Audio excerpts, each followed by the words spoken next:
Aujourd'hui le 7 juillet.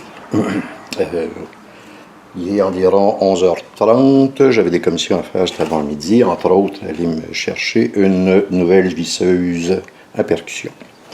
Donc, aujourd'hui, le but de la manœuvre, c'est d'enlever l'ensemble des radiateurs, c'est-à-dire radiateur de refroidissement pour l'huile de transmission, le condenseur qui est un radiateur pour l'air climatisé et le radiateur du moteur qui abaisse la température de l'eau, du press-stop. Donc, je vais commencer par la transmission. On a ici deux tuyaux aller-retour qui sont verrouillés par une espèce de clip en métal, autant pour l'aller que pour le retour. Ça va commencer par ça. Ensuite, il va falloir enlever la tuyauterie pour l'air climatisé, ce qui s'en va à la valve d'expansion et ce qui s'en va au compresseur, les tuyaux qui sont ici. Et finalement, j'ai dit finalement tantôt, mais c'est pas finalement, là je suis couché en dessous de la voiture. Il faut enlever les tuyaux d'air qui s'en vont au turbo. Il y en a deux en tout. On a un ici, on a un autre ici. Et finalement, on va vidanger le radiateur. On va vidanger le radiateur du moteur, le radiateur Prestone. La plupart des japonaises, en fait, à ma connaissance, toutes les japonaises, ont une purge quelque part sur le radiateur qui permet de vidanger. Les Allemands ne sont pas très forts là-dessus, donc il va falloir enlever la petite clip qui est ici, tirer dessus et vidanger. Une fois que les vidanges sont toutes faites, les tuyaux sont tous enlevés, là à ce moment-là, je vais pouvoir enlever le cadre qui tient tous les radiateurs en place. Et ainsi, je vais être bon pour enlever tout le cadre et ses radiateurs. Parfait, je m'y mets. Comme il est rendu à 7 heures, je vais m'arrêter bientôt pour aller dîner. Puis ensuite, je vais poursuivre cet après-midi. Cet après-midi, si tout est déshabillé, si les bottes entre le moteur et la transmission sont enlevés, les supports, la vie est assez belle. OK, fin de la partie, je m'y mets.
Eh bien, Émile, tout semble déconnecté.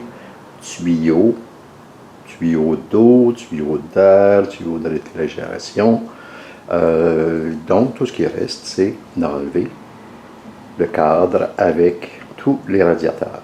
OK. La pause est finie, Émile. On s'y met.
Bon, une fois le bloc de radiateur enlevé, là, à ce moment-là, il faut commencer à déshabiller. Il y a des choses à déshabiller ici.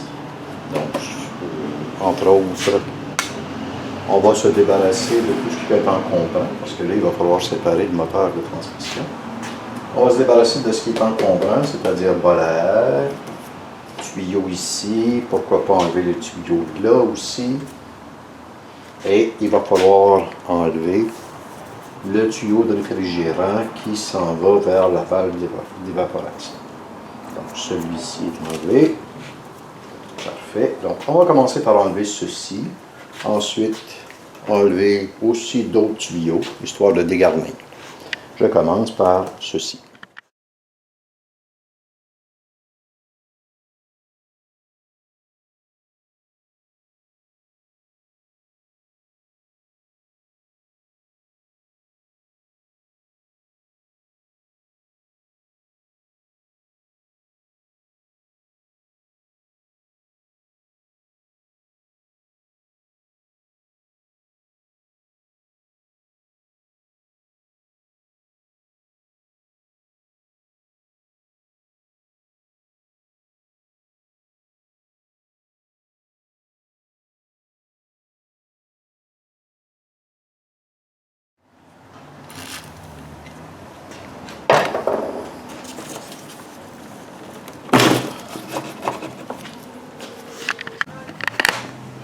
Et oui, Émile, parfois la mécanique, c'est frustrant. Donc, pour enlever la bolle à air, il y a le petit machin qu'on a enlevé tantôt ici, qui va assez bien, c'est du caoutchouc. Mais il y a aussi un autre petit vis, là, avec, tu sais, les têtes Torx là, qui ressemblent à des étoiles. Il y en a une ici, mais c'est pas la bonne dimension. Donc, c'est comme si la tête avait été bien grugée. Moi, j'ai du T30, trop petit, T40, trop gros. Et de ce que j'en ai vu, il n'y a pas de T35. Donc, il va falloir se débrouiller autrement. C'est ce qu'on va faire demain parce qu'il est quand même rendu un peu passé 4h30. Et comme c'est une journée à 30 degrés, ben, je m'arrête aujourd'hui. OK, à demain.